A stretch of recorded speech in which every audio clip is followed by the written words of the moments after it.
Hello, नमस्ते, प्रणाम, हर हर महादेव। मैं आपकी बहन बिंदु मौर्य स्वागत करती हूँ अपने यूट्यूब चैनल एवं फेसबुक पेज पे आप सभी सम्मानित भाई बहनों का। तो आज मैं एक छोटा सा और बहुत ही प्यारा पवन भैया जी का गीत लेके आई हूँ, जो मुझे गीत बहुत पसंद है और आप सभी को कैसा लगेगा कमेंट के माध्यम से ज़रूर बताइएगा।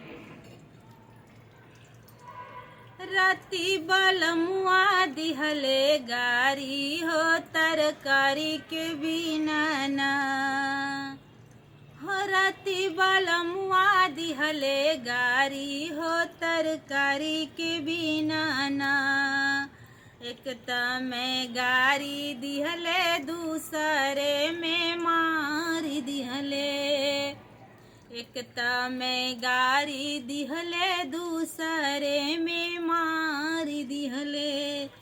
तो वह पर सासू दनी ललकारी हो तरकारी के बिना ना। तो वह पर सासू दनी ललकारी हो तरकारी के बिना ना। राती बलमुआ दिहले गारी हो तरकारी के बिना ना। राती बलमुआ दिहले गारी हो तरकारी के बिना ना। दाल में नीमक बेसी बाटे नीमन बनौलू न खाना हो। खोज खोजी कौनो बहाना हमरो मरस बलमुआ ताना हो। दाल में नीमक बेसी बाटे नीमन बनौलू न खाना हो। खोज खोजी कौनो बहाना हमरो मरस बलमुआ ताना हो। बढ़ चढ़ के बोलिया बोला छोटा की नाना दिया हो। बढ़ चढ़ के बोलिया बोला छोटा की नाना दिया। त देवरा करेला फूटानी हो तरकारी के बिना ना। त देवरा करेला फूटानी हो तरकारी के बिना ना।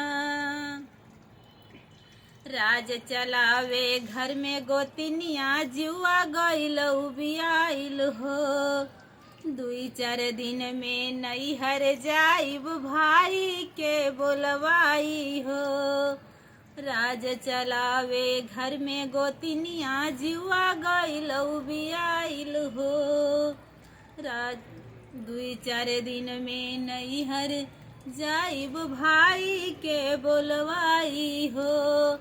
छोटका से बड़का सब हमारे पर भीरल बाटे।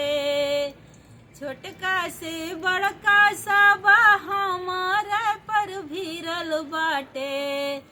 तके कर सही हम रंगदारी हो तरकारी के बिना ना। तके कर सही हम रंगदारी हो तरकारी के बिना ना। राती बलमुआ दिहले गारी हो तरकारी के बिना ना।